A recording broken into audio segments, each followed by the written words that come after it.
Bonjour, bienvenue dans cette vidéo. Aujourd'hui, nous allons parler de la sélection du filtre quand on fait de l'extraction des fumées de soudage. La première question à se poser, c'est est-ce que j'ai besoin de filtrer mes fumées de soudage?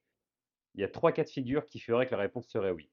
Le premier cas de figure, c'est si je veux recirculer l'air que j'ai aspiré, notamment pour des raisons d'économie d'énergie. Dans ce cas-là, définitivement, je vais être obligé de passer mon air à travers des filtres, donc soit à travers un dépoussiéreur ou une unité mobile avec un système de filtration.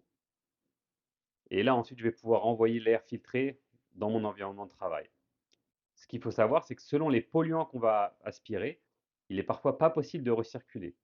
Je pense notamment au Québec à l'ozone, donc si je soude l'aluminium, ou au chrome hexavalent, qui sont très présents notamment quand je soude l'acier inoxydable.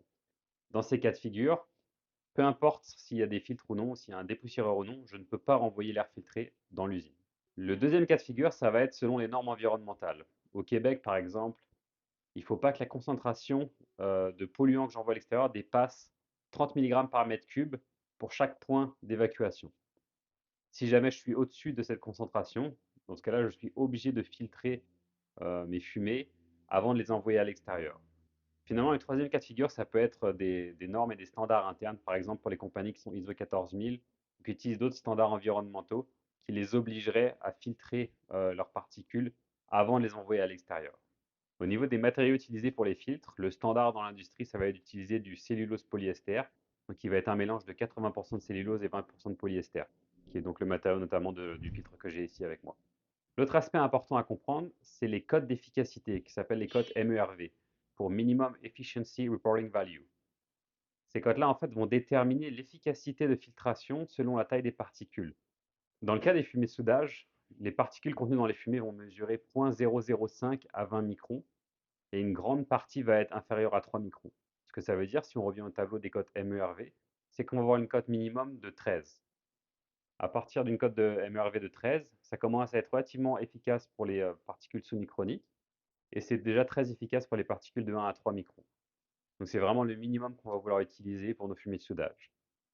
Il faut savoir que si on a des polluants dangereux, notamment beaucoup de chrome hexavalent, du cadmium, qui sont cancérigènes, ou également si on a du manganèse, par exemple, qui va causer le manganèse, qui est une maladie neurologique.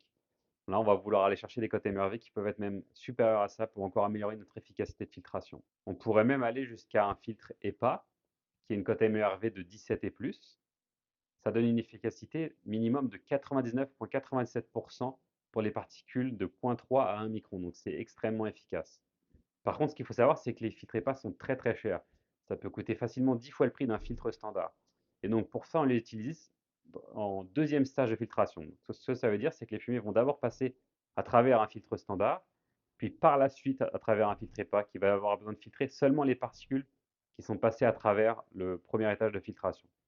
Et ça permet justement de changer notre filtre EPA beaucoup moins souvent et d'économiser énormément sur les coûts de nos filtres. Si vous voulez en savoir plus sur le sujet, je vous invite à lire l'article de blog que je vais mettre dans le lien de la description de la vidéo. Si vous avez des questions aussi, n'hésitez pas à me contacter et je vous souhaite une excellente journée. À bientôt.